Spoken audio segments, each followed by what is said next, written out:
हर हाल में रोकना होगा। कोरोना से आपकी हिफाजत के लिए सरकार ने टीकाकरण के पुख्ता इंतजाम किए हैं। जोहार।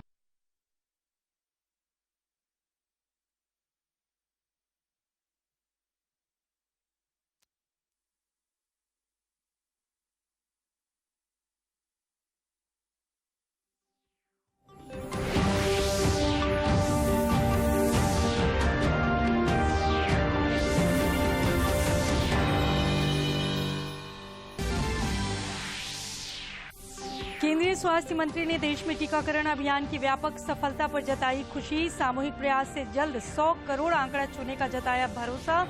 जागरूकता गीत जारी। स्वर्ण रेखा बहुउद्देशीय परियोजना के 41 विस्थापित परिवारों के बीच 1 करोड़ 33 लाख रुपए का मुआवजा भुगतान। सांसद संजय सेठ ने समस्याओं के समाधान पर दिया जोर। बोकारो के नवाडी थाना क्षेत्र के जंगल स्थित 2 पुलियों से 15 किलो के 2 शक्तिशाली केन बम बरामद, किए गए डिफ्यूज।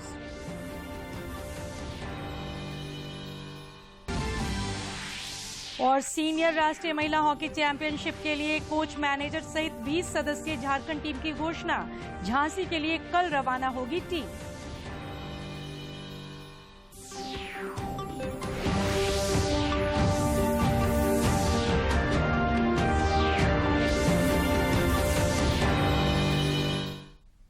नमस्कार, खबरें झारखंड में आपका स्वागत है। समाचारों के साथ मैं हूं सरोज झा। समाचारों में आगे बढ़ने से पहले ये संदेश।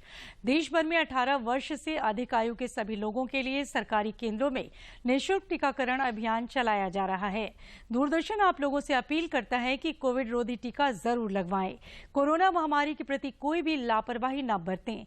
जब तक आवश्यक न हो घर से बाहर न निकलें और इन आसान उपायों का पालन करें। मास्क लगाएं, 2 गज की सुरक्षित दूरी बनाए रखें, बार बार हाथ धोएं और चेहरा साफ रखें। कोविड से संबंधित जानकारी और मार्गदर्शन के लिए राष्ट्रीय हेल्पलाइन काम कर रही है। इनके नंबर हैं 011239780046 और 1075। इसके अलावा राज्य हेल्पलाइन नंबर 104 डायल कर समस्या का त्वरित समाधान लिया जा सकता है। और अब समाचार विस्तार से। देश में कोरोना के खिलाफ जंग जारी है। केंद्रीय स्वास्थ्य मंत्रालय के अनुसार पिछले 24 घंटों में देश में कोविड-19 के 15,981 नए मामले सामने आए हैं, जबकि 17,861 लोग स्वस्थ हुए हैं। देश में कोविड के सक्रिय मरीजों की संख्या 2,01,632 है। वहीं 3,33,99,961 मरीज स्वस्थ हो चुके हैं। इसके साथ साथ जिसके बाद देश में रिकवरी रेट बढ़कर 98.08% हो गया है। सक्रिय मामलों की बात करें तो सक्रिय मामलों की संख्या कुल संख्या 2,01,632 है। वहीं साप्ताहिक पॉजिटिविटी रेट की बात करें तो साप्ताहिक पॉजिटिविटी रेट वर्तमान में 1.44% दर्ज किया गया है। दैनिक पॉजिटिविटी रेट 1.73% हुआ है। इधर झारखंड में पिछले 24 घंटे में सिर्फ 4 जिलों में 9 नए मरीजों की पुष्टि हुई है, जबकि इस अवधि में इतने ही लोग स्वस्थ हुए। झारखंड में फिलहाल कोरोना के 130 सक्रिय मामले शेष हैं।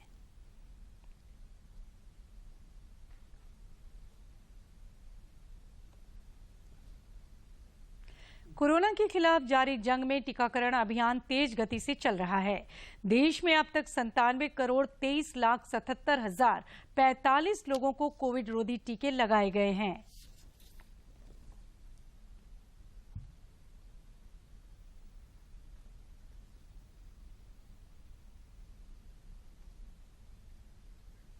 इस बीच केंद्रीय स्वास्थ्य मंत्री मनसुख मांडविया ने देश में टीकाकरण अभियान की व्यापक सफलता पर प्रसन्नता जताई है। श्री मांडविया ने भरोसा जताया कि सामूहिक प्रयास से जल्द ही टीकाकरण के 100 करोड़ आंकड़े को देश हासिल कर लेगा। इस मौके पर उन्होंने पेट्रोलियम मंत्री हरदीप पुरी के साथ संयुक्त रूप से टीके से बचेगा देश जागरूकता गीत जारी किया। इस गीत को जाने माने पार्श्व गायक कैलाश खेर ने अपनी आवाज दी है। टीकाकरण से ही मात खाएगी ये महामारी। है विराट है विशाल भारत। भारत का संदेश। टीके से बचा है देश, टीके से बचेगा देश, टीके से। अफवाहों और भ्रांतियों से बचना है विशेष। टीके से बचा है देश, टीके से बचेगा देश, टीके से बचा है देश, टीके से बचेगा देश, टीके से। राज्य के वित्त मंत्री रामेश्वर उरांव ने शिक्षा के प्रचार प्रसार पर जोर दिया है। गुमला में पत्रकारों से बातचीत करते हुए उन्होंने कहा कि निचली कक्षाओं में क्षेत्रीय भाषाओं के साथ अब उर्दू की भी पढ़ाई होगी, जिसके लिए सरकार ने नीतिगत फैसला ले लिया है। सबकी होगी ना, एक भाषा की थोड़ी कही गई है। यहाँ पर जो क्षेत्रीय भाषा है, 9 भाषा का तो पहले से हो रहा है। उर्दू की भी पढ़ाई शुरू पहले से हो रही है, बांग्ला की भी पढ़ाई हो रही है। अब नीचे की क्लासों में शुरू करना है, इसमें हमने नीतिगत फैसला लिया है। इसको इम्प्लीमेंट करने में समय तो लगेगा, टीचर नियुक्ति करनी पड़ेगी, कोई तो कर है, नियमावली बनाकर ही कर सकते हैं। श्री उरांव ने इस दौरान गुमला में कल हाई टेंशन तार की चपेट में आने वाले मृतकों के परिजनों को 2-2 लाख रुपए का मुआवजा तथा अन्य सुविधाएं देने की घोषणा तय है सरकार की तरफ से, बिजली विभाग को देना है। आपने कहा है तुरंत बात करूंगा मैं एक्सक्यूटिव इंजीनियर से, और जल्दी से जल्दी उनको मुआवजा दिलाना उनके परिवार को। और जो सरकारी मदद जो होगी, जैसे कि विधवा होगी, उनको अम्बेडकर भवन वगैरह दिलाने का प्रयास करेगा। वो इंटाइटल है, विधवा लोगों को अम्बेडकर भवन मिलता है।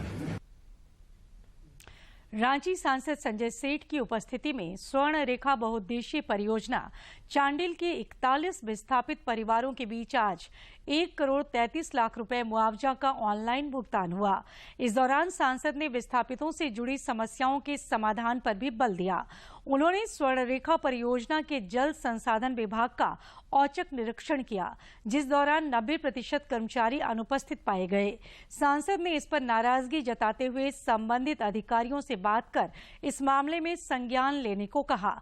श्री सेठ ने आज रांची में आम नागरिकों से भी संवाद किया। भारतीय कम्युनिस्ट पार्टी सीपीआई ने राज्य में विस्थापन आयोग के गठन की मांग की है।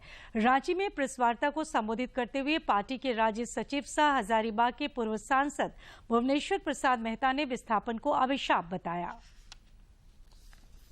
बहुत बड़ी समस्या है, बल्कि देश के लिए समस्या है, लेकिन सबसे अधिक झारखंड का यहीं पर कोयला वगैरह सबसे अधिक झारखंड में है। दूसरे वे खनिज पदार्थों का भंडार झारखंड में है, और इसलिए यहाँ पर जो झारखंड में जब से शुरू हुआ कोल इंडिया के द्वारा, खास करके ECCL,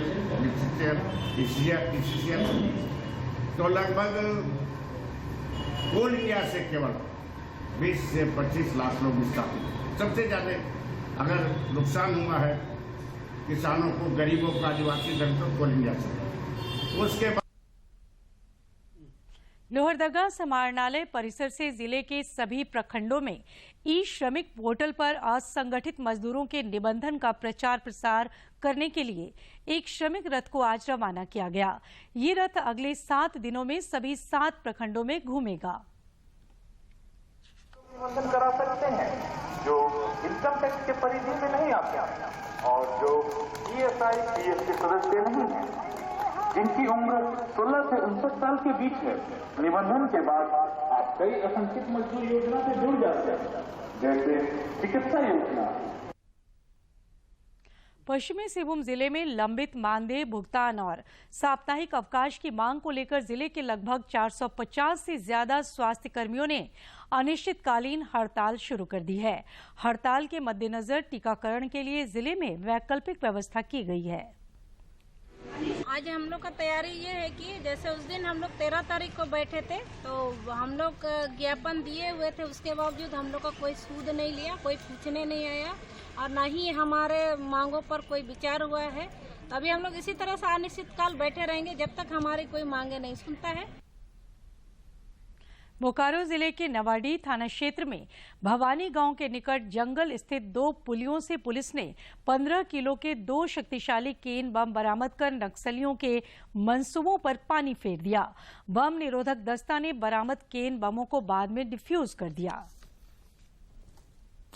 दुनिया भर में आज विश्व खाद्य दिवस मनाया जा रहा है और इस दिन को मनाने का उद्देश्य दुनिया में भूख की समस्या से निपटना और दुनिया को खाद्य सुरक्षा प्रदान करना है, जिससे भूख का समूल उन्मूलन किया जा सके।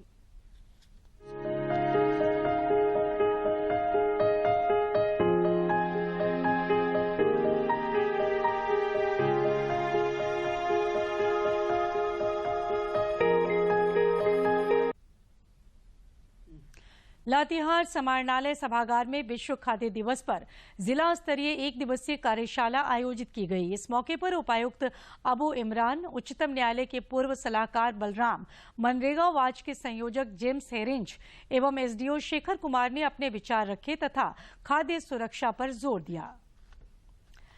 मौसम में एक बार फिर बदलाव के संकेत हैं। मौसम विज्ञान केंद्र रांची के अनुसार राज्य में आगामी 21 अक्टूबर तक कुछ जगह बारिश के आसार हैं। मौसम विभाग ने येलो अलर्ट जारी कर बताया कि कल राज्य के उत्तर पूर्वी, दक्षिण पूर्वी और मध्य झारखंड में कुछ स्थानों पर भारी बारिश हो सकती है। 18 अक्टूबर को उत्तर पूर्वी, दक्षिणी और मध्य झारखंड में जोरदार बारिश के आसार हैं। 19 अक्टूबर को आंधी और वज्रपात की आशंका है। प्रदेश भाजपा अध्यक्ष दीपक प्रकाश ने आज परिवार के साथ रजरप्पा स्थित छिन्नमस्तिके मंदिर में पूजा अर्चना की तथा देश और राज्य के विकास की मंगल कामना की। प्रतिमाओं के विसर्जन के बाद देवघर के प्रसिद्ध शिव गंगा सरोवर की साफ सफाई शुरू कर दी गई है। देवघर के शिवगंगा सरोवर में मूर्तियों के विसर्जन के पश्चात देवघर नगर निगम के अधिकारियों के आदेश पर दर्जनों निगम सफाई कर्मी शिवगंगा सरोवर पहुंचे और सरोवर की सफाई शुरू की।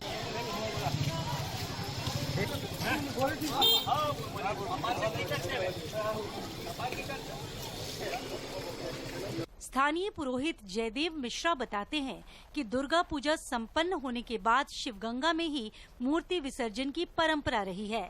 वे कहते हैं कि निगम द्वारा मूर्ति विसर्जन के लिए कोई वैकल्पिक व्यवस्था भी नहीं दी गई है। सबसे पहले धार्मिक आस्था के साथ खिलवाड़ नहीं होना चाहिए। अगर प्रशासनिक महकमा बैठक करते हैं और बैठक में निर्णय लेते हैं तो अमली जामा पहनाया करें, क्योंकि यहाँ एक धार्मिक सरोवर है शिवगंगा। जब तक यहाँ पूजा पाठ होगा तो विसर्जन यहाँ होता रहेगा। उन्होंने बताया कि शिवगंगा के धार्मिक महत्व को देखते हुए इसकी साफ सफाई के वास्ते 2 बार वाटर ट्रीटमेंट प्लांट लगाया गया था, लेकिन वो अब तक ज्यादा कारगर साबित नहीं हो सकी है। स्थानीय पुरोहित ने कहा कि शिवगंगा सरोवर को साफ रखने की बड़ी जिम्मेदारी देवघर निगम की है। वर्तमान में देवघर नगर निगम के द्वारा सफाई कार्य हो रहा है और वो लोग अच्छे ढंग से जितना संभव हो रहा है कर रहे हैं। उम्मीद की जानी चाहिए कि सफाई की कोशिशों से शिवगंगा सरोवर पहले जैसे रूप में जल्द नजर आएगा। देवघर से मनीष दुबे की रिपोर्ट।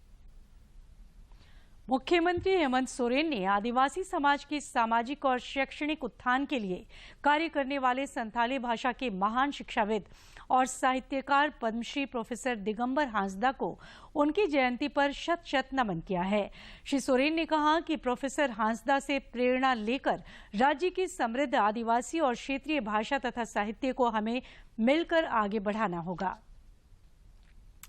पूर्वी सिंहभूम के उपायुक्त सह जिला दंडाधिकारी सूरज कुमार की अध्यक्षता में राष्ट्रीय राजमार्ग 33 एवं पथ निर्माण विभाग के विभिन्न परियोजना अंतर्गत जिला भू अर्जन कार्यालय द्वारा किए जा रहे भू अर्जन कार्य की प्रगति की समीक्षात्मक बैठक हुई।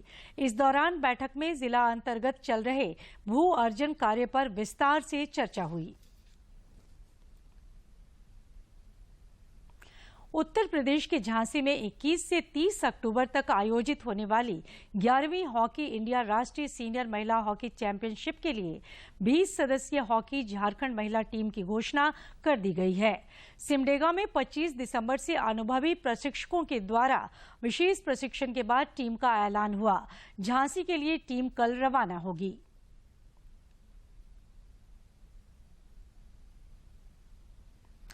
मालदीव की राजधानी माले में आज रात 8:30 बजे से सैफ फुटबॉल का फाइनल मुकाबला खेला जाएगा। खिताबी भिड़ंत भारत और नेपाल के बीच होगी। भारत ने वैसे तो कई बार इस चैंपियनशिप को जीता है, मगर नेपाल पहली बार खिताब की दौड़ में है। भारतीय टीम से खेल प्रेमियों को इस बार भी बेहतर प्रदर्शन की उम्मीद है। दुर्गा पूजा की ड्यूटी पर पाकुड़ आए लोहरदगा जिला बल के एक जवान की नहाने के क्रम में बासलोई नदी में डूबने से मौत हो गई। जैप 9 में ट्रेनिंग ले रहा ये जवान अपने साथियों के साथ बांसलोई नदी में नहाने गया था और इसी दौरान 2 जवान गहरे पानी में चले गए। मौके पर मौजूद अन्य जवानों ने एक को तो बाहर निकाल लिया, लेकिन इस जवान को 1 घंटे बाद बाहर निकाला जा सका। सदर अस्पताल ले जाने पर चिकित्सकों ने जवान को मृत घोषित कर दिया। सूचना मिलते ही एसपी हरदीप पी जनार्दन सहित जिले के अन्य पुलिस अधिकारी व जवान अस्पताल पहुंचे और घटना की जानकारी ली। नदी में डूब गया था और लोकल वहाँ का जितना आदमी है वो लोग सब पुलिस को मदद किया इनको रेस्क्यू करने के लिए। रांची के मनीटोला की रहने वाली छोटी गाड़ी को उनकी खुशियों का आशियाना मिल गया है। इससे उनके जीवन की न सिर्फ मुश्किलें कम हुई हैं, बल्कि जीवन में कई खुशियों ने भी दस्तक दी है। मणिटोला की रहने वाली छोटी गाड़ी को अपनी दुश्वारियों के वो दिन बखूबी याद हैं, जब उनके सिर पर एक छत मैसर नहीं था। पाई पाई जोड़कर भी वो इतना जुटा नहीं पा रही थी कि एक अदद आशियाना बना सके। प्रधानमंत्री आवास योजना का फायदा मिला और उनके भाग्य ने करवट ली। आज अपना पक्का घर होने की खुशी क्या होती है, वो उनके चेहरे पर साफ पढ़ा जा सकता है। पहले हम लोग को रहने के लिए बहुत दिक्कत होता था, और जब से प्रधानमंत्री आवास आया है तब से हम लोग का बहुत अच्छा हो गया है। छोटी गाड़ी के साथ साथ उनके बच्चों ने भी घर की कमी को शिद्दत से महसूस किया है, लेकिन जब उन्हें छत वाली घर मिल गई है तो उनके भी कई सपने पूरे हो गए हैं। जब पक्का घर बना ना तो कोई दिक्कत नहीं होता, छत में जाके खेलते हैं। तो बहुत दिक्कत हो रहा था, किताब को भी भीग जा रहा था बारिश का दिन में।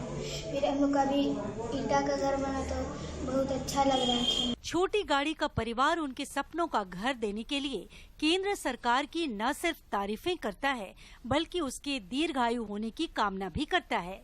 ये जो आवास है उससे बहुत सारा लोगों का ये घर, जो मिट्टी घर में रहते थे, जिनका घर एकदम चूता था, रहने के लायक नहीं था, उन लोगों को लगभग लोगों को ये मिला है।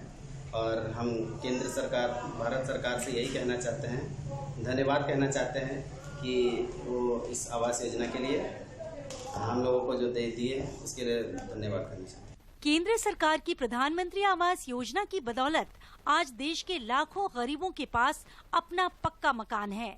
इन गरीबों को न सिर्फ बरसात में भिगोने वाले कच्चे घरों से छुटकारा मिला है, बल्कि उनके जीवन में भी कई बड़े बदलाव आए हैं। रांची से अवधेश गौतम की रिपोर्ट। इंजीनियरिंग की पढ़ाई अब अंग्रेजी के अलावा कई दूसरी भारतीय भाषाओं में शुरू हो रही है। तमाम राज्य अगले शैक्षणिक सत्र में अब हिंदी, तमिल, तेलुगु, मराठी और बांग्ला समेत कई अन्य भाषाओं में इंजीनियरिंग की पढ़ाई शुरू करने जा रहे हैं।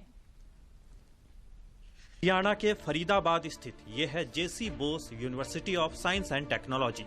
अब तक इस संस्थान में केवल अंग्रेजी भाषा में ही इंजीनियरिंग की पढ़ाई होती थी, लेकिन राष्ट्रीय शिक्षा नीति के प्रावधानों के मुताबिक अगले सत्र से यहाँ हिंदी भाषा में भी इंजीनियरिंग की पढ़ाई शुरू होगी।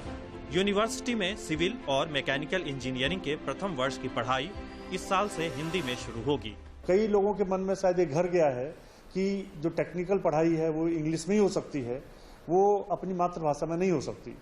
और कई लोग इस चीज़ के लिए कहते हैं, तर्क देते हैं कि भाई किताबें नहीं हैं या लिटरेचर नहीं है। लेकिन अगर किताबें, लिटरेचर जापानीज में और जर्मन में अवेलेबल हो सकता है, रशियन में अवेलेबल हो सकता है, तो क्या अपनी हिंदुस्तानी भाषा में नहीं अवेलेबल हो सकता?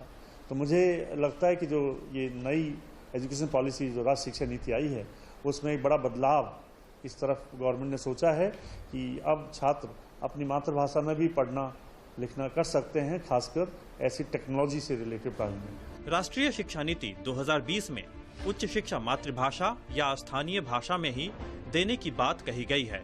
शिक्षा नीति की भावना के अनुरूप ही देश के कई तकनीकी शिक्षण संस्थानों ने मातृभाषा में इंजीनियरिंग पाठ्यक्रमों की शुरुआत करने का निर्णय लिया है, ताकि अंग्रेजी भाषा की जानकारी के अभाव में कोई भी छात्र तकनीकी शिक्षा से वंचित न रहे। 10 राज्यों के 20 इंजीनियरिंग कॉलेज इस साल से 6 भारतीय भाषाओं हिंदी, तमिल, तेलुगु, कन्नड़, मराठी और बांग्ला में इंजीनियरिंग की पढ़ाई शुरू करने जा रहे हैं। अखिल भारतीय तकनीकी शिक्षा परिषद यानी AICTE ने इंजीनियरिंग पाठ्यक्रमों के 11 भारतीय भाषाओं में ट्रांसलेशन के लिए एक टूल भी विकसित किया है, जिसके माध्यम से प्रथम वर्ष के पाठ्यक्रमों को इन भाषाओं में अनुवाद करने का काम पूरा किया जा चुका है। शुरुआत में 8 भाषाओं में करने की हमारी यानी क्या रोल दिया गया था, उसको बढ़ाते हुए हमने 11 भाषाओं में करने का अब निर्णय लिया है और वो हो रहा है। और ये करने के लिए जो ट्रांसलेशन करने के लिए जो बहुत समय लगता है उसको कम करने के लिए ये artificial intelligence based translation tool का निर्माण किया और ये बहुत ही बेहतरीन ट्रांसलेशन टूल हुआ है, जिससे 80 से 85% उसका ट्रांसलेशन एक्यूरेटली हो जाता है। मातृभाषा में इंजीनियरिंग की पढ़ाई शुरू करने से उच्च आजादी का सफर की आज की कड़ी में हम बात करेंगे अंग्रेजों के फूट डालो और राज करो की नीति की। साथ ही हम देखेंगे कि कैसे सांप्रदायिक आधार पर बंगाल का विभाजन कर पूर्वी और पश्चिमी बंगाल के निर्माण में ये नीति का इस्तेमाल किया।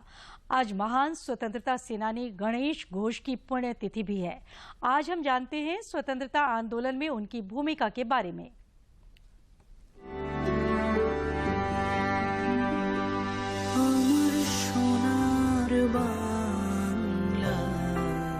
आज हम बात करेंगे अंग्रेजों की फूट डालो और राज करो नीति की। ब्रिटिश साम्राज्य के विरुद्ध राष्ट्रवादी हिंदू मुस्लिम एकता को तोड़ने और सांप्रदायिक आधार पर बंगाल का विभाजन कर पूर्वी और पश्चिमी बंगाल बनाने के लिए अंग्रेजों ने ये नीति अपनाने का फैसला किया था। लोग एकजुट होकर इसके विरोध में उठ खड़े हुए और रविंद्रनाथ ठाकुर के गीत अमार सोनार बांग्ला ने एक नया अर्थ ग्रहण किया। अमार सोनार बांग्ला आमी तोमाय भालोबाशी, चिरदिन तोमार आकाश तोमार बातास आमार प्राणे बाजाए बांशी। ब्रिटिश भारत में 1765 से ही बंगाल, बिहार और उड़ीसा एक प्रांत में थे, लेकिन विभाजन के सूत्रधार भारत के वायसराय लॉर्ड कर्जन ने ओडिशा और बिहार को तोड़ने तथा बंगाल के 15 पूर्वी जिलों को असम में मिलाकर पूर्वी प्रांत बनाने और ढाका को उसका केंद्र बनाने की साजिश रची। उसने सोचा था कि बंगाल के विभाजन से राष्ट्रवादी आंदोलन कमजोर हो जाएगा और राष्ट्रवादियों में फूट पड़ जाएगी। 19 जुलाई 1905 को विभाजन की कर्जन की घोषणा के बाद प्रांत में व्यापक राजनीतिक विरोध शुरू हो गया, क्योंकि ज्यादातर बंगाली लोगों ने ब्रिटेन की इस योजना को घृणा से देखा और विभाजन को अपनी मातृभूमि का अपमान माना।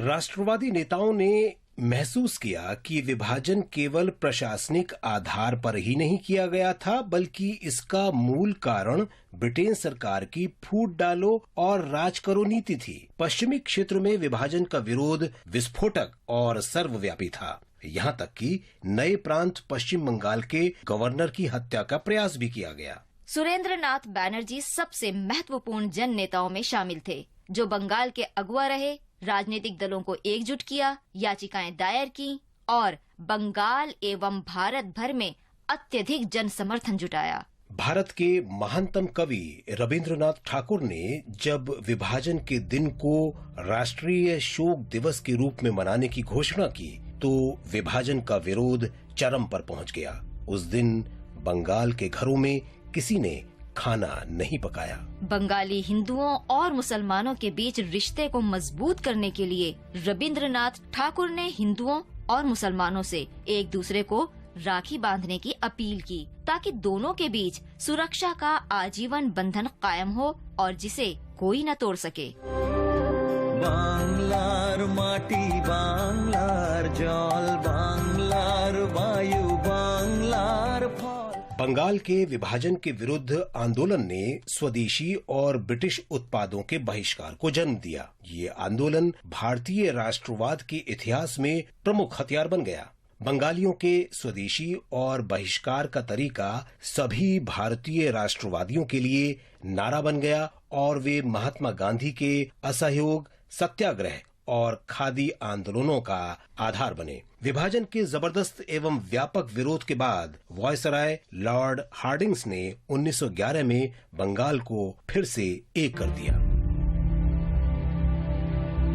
16 अक्टूबर को महान स्वाधीनता सेनानी और राजनेता गणेश घोष की पुण्यतिथि भी है। उनका जन्म बंगाल प्रांत में जेसोर जिले के बिंदोपुर गांव में हुआ था। अंग्रेजों ने माणिकतला बम मामले में घोष को गिरफ्तार कर लिया और 1924 में 3 वर्ष के लिए जेल भेज दिया। जेल से रिहा होने के बाद घोष चिट्टागोंग जुगांतर पार्टी में शामिल हो गए और वे 18 अप्रैल 1930 को सूर्यसेन और अन्य क्रांतिकारियों के साथ चिट्टागोंग हथियारों की लूट में भी शामिल थे। बाद में घोष को चंदन नगर में गिरफ्तार कर लिया गया और 1932 में उन्हें आजीवन कारावास की सजा हुई तथा अंडमान की सेलुलर जेल।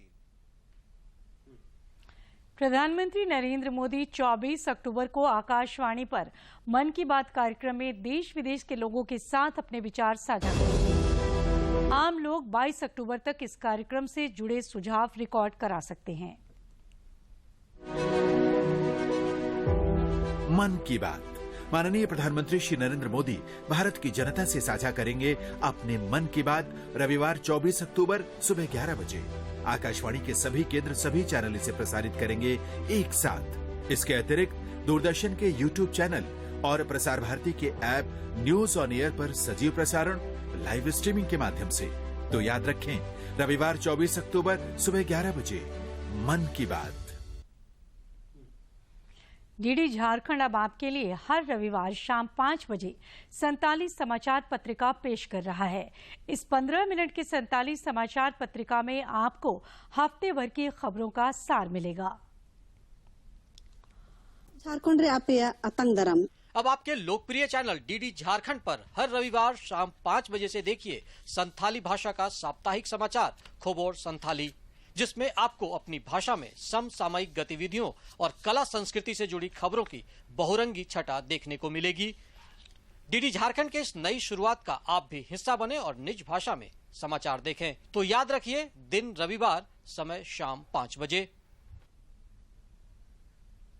और आखिर में इस बुलेटिन के मुख्य समाचार एक बार फिर। केंद्रीय स्वास्थ्य मंत्री ने देश में टीकाकरण अभियान की व्यापक सफलता पर जताई खुशी।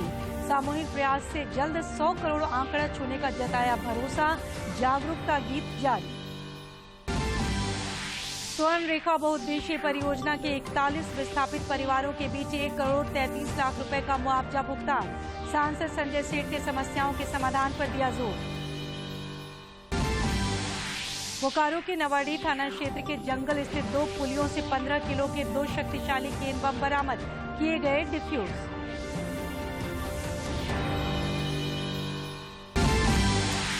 और सीनियर राष्ट्रीय महिला हॉकी चैंपियनशिप के लिए कोच, मैनेजर सहित 20 सदस्यीय झारखंड टीम की घोषणा।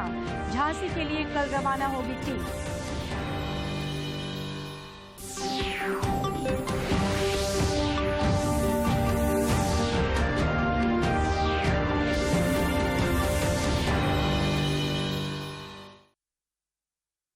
उस पार बसा है खुशियों का जहां, वहां तक है वहीं पर है उम्मीदों की उड़ान, उम्मीदों की उड़ान।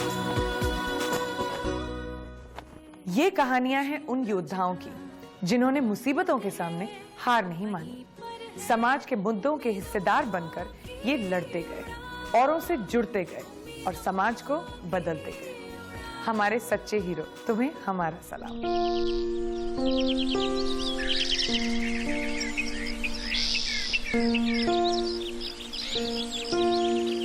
ओडिशा के घने जंगलों के बीच रहने वाला ये युवा लड़का दासा दुर्वा आदिवासी समुदाय